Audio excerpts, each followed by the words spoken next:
excluded blacks as members. And during the debates in Congress over this concept of a minimum wage, lawmakers complained openly about the superabundance and large I'm quoting here, so don't take my words wrong here, but the quote is, lawmakers complained openly about the superabundance and large aggregation of Negro labor and cited complaints by whites of black Southerners who were moving north to take jobs. And it's interesting that then U.S. Senator John F. Kennedy, who backed a minimum wage hike, did it to protect New England industry. And a quote here is, having on the market a rather large source of cheap labor depresses the wages outside of that group too, the wages of the white workers who have to compete from the Northeast. So he was basically trying to protect white Northeast labor by imposing a minimum wage that would drive employers to want to hire the experienced whites as opposed to the inexperienced blacks in the South. Because hiring an experienced person didn't make financial sense because they had to be trained, et cetera, and that cost money. Sure, but if I could hire them for less, because at that point they were, quote, worth less because of lack of training, experience, and that sort of thing, it was a good deal. If you forced me to pay a higher minimum wage, then I'll stick with the white guys who are already experienced. Yeah, you're not the first person who I've heard mention that statement. The other thing to consider is in this whole debate over minimum wage, and again, I'm coming from the perspective of championing the ultra poor and how can we help them stand on their feet. The fact is that the true minimum wage, what do you suppose that number is? The federal minimum wage, is it $7.65, something like that? Well, I'm going to call it the true minimum wage. Okay, and what is that? Zero. The true minimum wage. Oh, okay, there you zero. go. Sure. Okay, that's accurate. You can't pay the less wage than I'm zero. going to get if I have to meet a high bar that I can't is zero. Mm-hmm. Okay. And the fact is, the market provides a better solution than the government. Right now, even McDonald's is paying $11 or $12 an hour, far above the minimum wage. Right. I drive down the street and I see McDonald's billboards saying, entry work, $11 an hour. I hear ads on the radio, $15, $16, $17 an hour. The market is a far better judge of what that minimum wage ought to be, and it sets its own minimums. And really, if just artificially setting a minimum wage is that simple, and if that's going to lift people out of poverty, then why don't developing economies, in those countries, those continents I've worked in, why don't they just set a $15 an hour minimum wage to fix the poverty? Why don't we set minimum wage at $50,000 a year or $100,000 a year? Wouldn't that be nice? You can imagine what that would do to the less qualified. Well, sure. I mean, the dirty little secret is if they put a $15 minimum wage in, let's say, Mexico, nothing would be manufactured there anymore. That's the truth. And that's how developing countries break out of poverty, is by utilizing the assets and skills they have at whatever level they are, which is, they're lesser skilled folks, so they're paid less, so they attract low-level, low-tech work. Yes, it displaces some of that from the United States, but in effect, all boats rise because now you're raising the income level of people in those countries. And think of what that would do to our immigration issues. Right. If Central America and Mexico could increase their economic capacity, the wages of their own peoples, they wouldn't have to flee to the United States to solve their problem. They can live in their own countries. And I don't want to, I'm not trying to make a political statement there. I'm just trying to address the issues that I've experienced with the ultra poor across the world. No, you're 100% right, because the vast majority of people who cross the U.S. border from the South are coming here for a better life. And you can like it or you can not like it, but most all the time, a better life means earning more money so I can have more for my family. Exactly. Yeah, it's as simple as that. And so my approach to the issue of poverty is not let's impose a wage, because that's not going to solve anything. That's only going to exclude more people from participation in the marketplace. Mm-hmm. Why don't we focus on what does it take for those people to perform at a level that allows them to earn 15, 20, 30, $50 an hour? The folks that we've worked with, the people who really dedicate themselves, we've been able to place like in the electrical union. And I've got a guy now who in 6 months will be a journeyman electrician making $70 an hour. 70.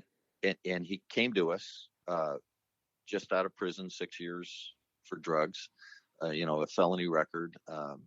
But he stepped up and he did what we focus on, which is not just getting a good job, but we focus on how can we help you stand on your feet so you can do the right thing for yourself, you can do the right thing for your family, your church, and your community, be an agent of change for the rest of the community. Because our intent here in North City was to help change that community and realize that, hey, this white guy from the suburbs can't walk in and do that. But if you can develop people from the community to be role models, to find the path to success and can tell others about it, they'll be far more effective in doing that than I ever could.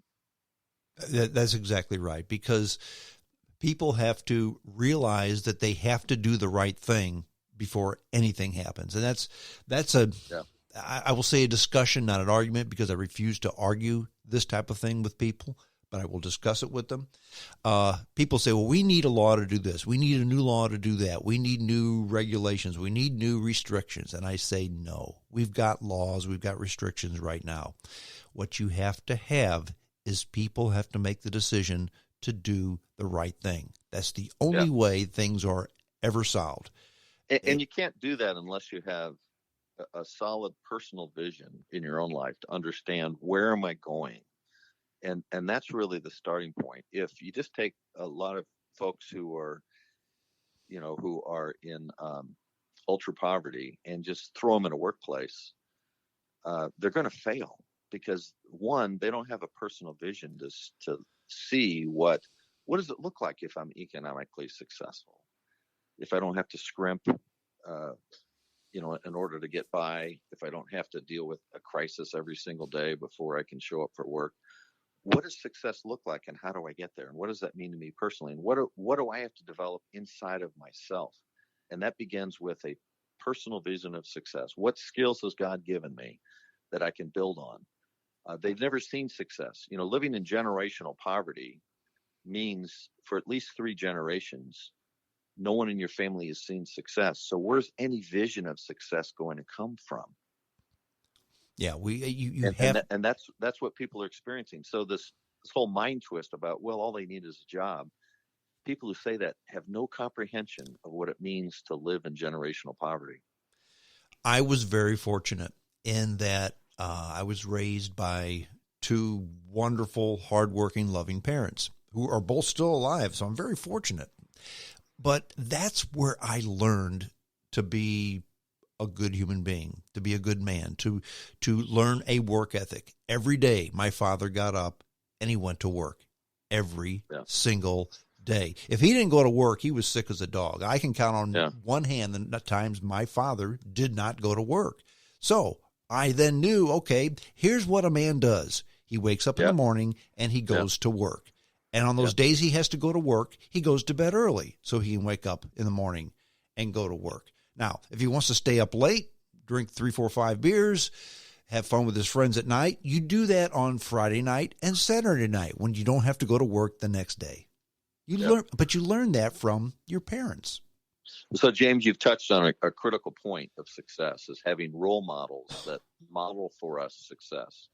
And in the case of most of the men that I work with in North County, they have significant father issues, because, you ask them about their father, they'll say, well, I haven't seen him in 10 years, or I don't know who he is, or he's in jail, or he tells me I'm worthless. Mm-hmm. There's not a role model for them to see what success looks like. So one of the things that we've done is put role models in these folks' lives from several perspectives.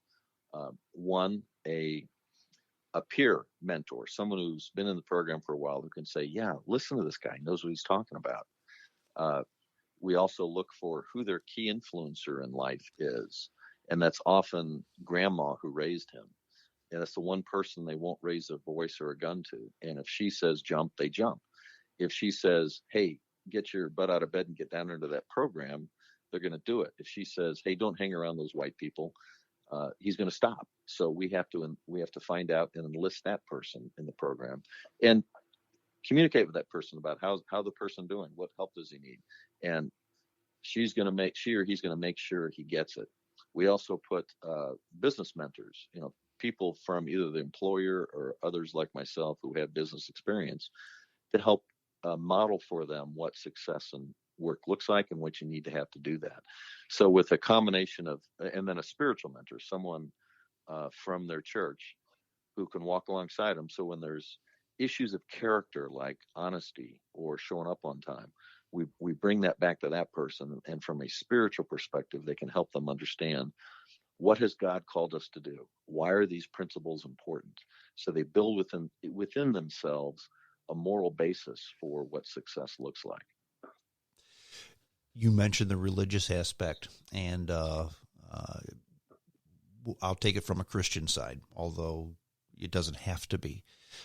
There's the parable of the talents, and there's something to be said for you have an obligation spiritually, religiously, to take what God gave you and build on it, make it into something. That for somebody who maybe has never been taught by a parent could be a helping factor, correct? Oh, absolutely. Yeah. We are definitely a faith-based organization. We're motivated by Christ's call to serve the poor, and we unabashedly put Jesus Christ in the mix, because that is the most critical component to building a successful personal vision in life. If all I've seen is failure, if I live in a culture that has nothing but failure, where does success come from? How do I build a vision that I can believe in? And until we understand that there's a God who created us, who loves us, who gave us innate talents to draw upon, we don't know where to go to dig to find those things. And it gives you a foundation, a reason that most people, most Americans, I'll say that, have been introduced to religion. Some embrace it, some put it on the back burner, others reject it. But most have been introduced to it by maybe a grandmother or a mother or an aunt or something. Well, and that's the first and most important component of what our work is all about. And people say, well, why do you require the quote religious thing? Again, it's because the people we work with need to build a new basis for understanding of what success in life looks like. And it's all built on core Christian principles, the Judeo-Christian work ethic, the principles of you read the book of Proverbs. It's a great handbook on how to succeed in life. I'm going to ask you a question, because you've mentioned this more than once, and it's somewhat of a slippery slope. So bear with me. I'm going to lead into that question. Today, in our country, we're more divided as a country than we've ever been in my lifetime ever. I will say that. Okay. And I think there's a lot of reasons for that division. That's the biggest problem in the country. The biggest part of that problem, of that division, because this group is different from that group, I believe, is race. And me being perhaps a bit of a Pollyanna, and I will admit that, I roll my eyes and I scratch my head. And I always think to myself, why is the color of an individual's skin? Why would anybody even consider that? Okay. And the reason I asked that question and lead in like I did, what type of resistance do you have when you go into North St. Louis, which, for those of you who don't know, it's a predominantly black area, practically 100%. Okay. And here's a white guy coming in, and people have to think, okay, here's Whitey just telling me how to live my life. I'm enjoying what I'm doing right now. My life isn't bad, and he's preaching to me once again to go to bed early, to get up, and to get a job. So why? So I can make a whole bunch more money just for white people? You've got to run into that sometimes. Well, I've worked on 3 different continents with people of all races, cultures, and that sort of thing.